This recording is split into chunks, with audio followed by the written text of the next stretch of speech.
Oh, hey there, everybody. Fancy meeting you here at the Space Weather Channel for your viewing pleasure. Yes. Coming at you once again here from the Smash News Network, least busted name of news. And thanks for tuning in. Congratulations on realizing the channel exists. These are the past 3 days of solar activity on the closest star. And, we'll be talking about drones. We'll be talking about various things today on the channel. Don't forget to press the like button if you enjoy the content. By the way, we have been producing the world's most comprehensive space weather content and most detailed solar imagery for over 6 years, folks. Let's talk a little space weather stats here. The 10.7 centimeter radio flux, which is the most consistent data set we have, the sunspot number in terms of looking at solar activity. It's at 164 solar flux units. There it is over the past year, represented by the black line here at solon.info. 164 solar flux units is the current radio flux. So we don't see any major space weather events on the way, at least not forecasted by NOAA or ESA. So here's ESA's forecast. Looks like a little bit of a coronal hole high-speed stream expected to show up on the 18th, but besides that, things are pretty smooth. So we have heard some stuff about coronal mass ejections coming this way. We do see some unstable solar filaments, so we'll be taking a look at those a little later in the video, and it looks like we do see some activity here on NOAA's forecast as well. That looks like a CME and a coronal hole high-speed stream there, arriving late in the 17th, midday on the 18th. So there you go. Those are some forecasts for you. And we're going to skip over the geospace stuff because there's not much going on. Things are calm on planet Earth right now. There's the KP index over the past 3 days, and we haven't seen it even get into unsettled conditions recently. Solar wind here, we did see a little bit of an uptick in it. Keep in mind here we do see a change in the active spacecraft there that most of the models are going to be using there. We're switching here from the Discover to the Ace, represented by the blue bar and the green bar down at the bottom pane. Current conditions are only 300 kilometers a second, so quite slow and pretty diffuse there at only 4 protons per cubic centimeter. So yeah, pretty calm right now. We did just move into a South Pole oriented magnetic sector. So there you go. There's the heliosphere in terms of its magnetism. South Pole magnetic sector. Welcome to the South Pole of the heliosphere. Here's our line of sight field plot depicting the solar B field there in blue. That's really the important data set. Those blue lines, those potential field surface source lines they're sort of like the net magnetic field. They're the interaction of the north and south polar fields there, and that's what we call the B field. So that's what the blue lines represent, the solar B field. And you can see that South Pole magnetic sector moving in. And it will be accompanied by South Pole-oriented coronal holes. So here's our coronal hole line of sight plot. There you can see those red-colored South Pole-oriented coronal holes showing up, and expect years and years of coronal holes. We've been having a shortage. So we'll see an uptick here in space weather in the coming couple of years from coronal hole high-speed streams, most likely, as they have been underperforming. So here's our GOES 16 SUVI data showing some bright regions, and it's pretty chill right now. Sunspot number has now dipped down to about 100 sunspots. There it is from Royal Observatory of Belgium, and our regular viewers will know quite well that indeed cosmic ray flux is inversely proportional to solar activity. So if you look down here on the bottom pane there, going all the way back to 1965, seeing the lowest cosmic ray flux we've seen in about 21 years there. So going back to about 2004 to see cosmic ray flux levels this low, at least as reported by OLU. There's Mexico City. That's just the past 30 days, so a little uptick over the past 30 days there. Expect to see lots of space weather in the coming couple of years as we are right near solar maximum. There's Athens neutron monitor, some missing data there. Here we'll take a look briefly at Apatity and Barentsburg. They're all they're both pretty flat here over the past 30 days. So, yeah, cosmic ray flux continues at a 20-plus year low. If somebody's telling you on YouTube that spooky energy from space is increasing, it's simply not true. So, anyway, here's our gong magnetogram. That's just the past couple of days there. Friday the 13th and today, Saturday the 14th, our gong magnetogram. And again, things are pretty chill here. Sunspot number down to about 100. So, quite calm conditions on the closest star. Now we're going to move into, oh, by the way, this solar flare probability that we usually show on the channel is not functional. That's why we didn't show it in our last video. I just wanted to show you here that that's based on SDO data. So the last we see is 1126. Here's our solar flare scoreboard, and it's yeah, that's what's going on. I won't spend a lot of time on that. Let's move on to some more data here. The proton flux flatlined and the X-ray flux, there it is over the past 3 days. Let's take a look at the GOES are in 131 angstroms. Where are we? Welcome to the Milky Way galaxy. There we go. So yeah, there are the past 3 days from the GOES are. That's 131 angstroms. Zoomed in a little bit there on the equator to show a little bit of additional detail for you.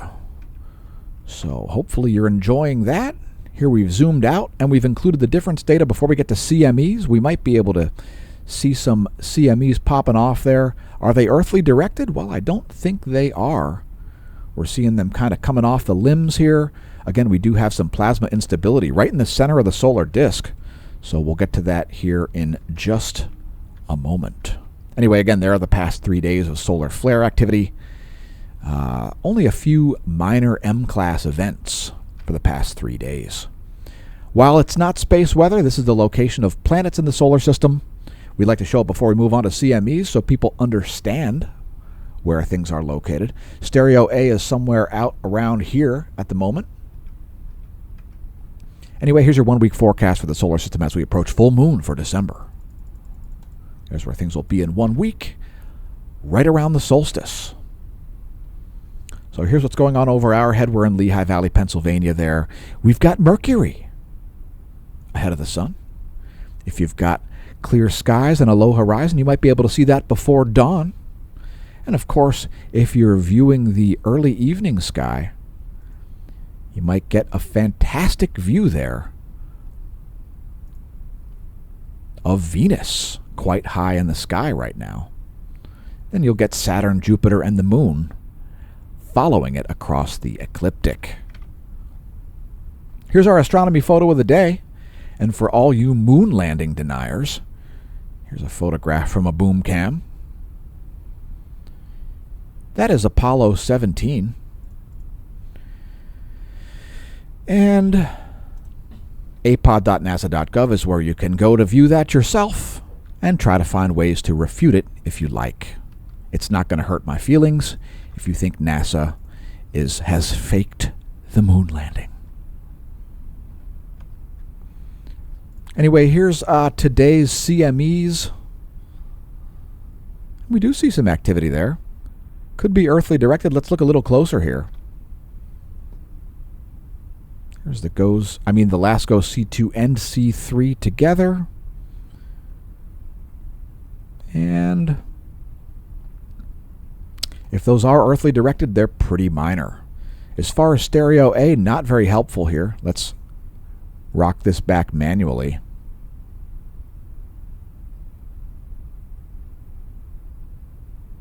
Oh, those don't look like earthly directed CMEs from the data available there on stereo A. So now, like I said, we've got major plasma instability right here in the center of the solar disk in the southern portion, just south of that active region. So fingers crossed for some flaring activity there, as we are hoping some CMEs will be sent in Earth's direction because space weather is good for the channel. It's good for your soul. And it's just generally good. It's not scary, and just in case you're wondering, neither the galaxy nor the sun are going to kill you. So yeah, major filaments there, major filaments, and a couple of those are certainly name-worthy. If you want to name filaments, follow us on X. Just follow the hashtag NameThatFilament, hashtag NameThatFilament. So like I said, major instability happening right now, and it is mainly right in this area here, south and east of that south-central active region. Hopefully, that's just the past couple of hours there. Hopefully that will send some solar plasma in Earth's direction. Again, we're in the darkest days of the year. This is the darkest 2 weeks of the year, folks, for Northern Hemisphere viewers, or the brightest 2 weeks for Southern Hemisphere viewers, as we approach the December solstice, showing up at December 21st. What is it in local time?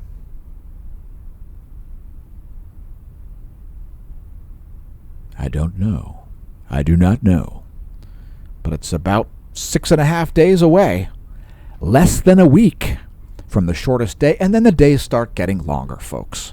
So, countdown to the solstice, less than a week, the 2 darkest weeks of the year. You're currently in them. Unless you're viewing from the southern hemisphere, then it's the 2 brightest weeks of the year. Anyway, moving right along to talk about how we don't have data. All right, so some more. Here we go. How about a little bit of additional solar imagery here? So now, like I said, we've got some CMEs popping off there. We included the difference imagery here. Let's switch to our 304 angstroms.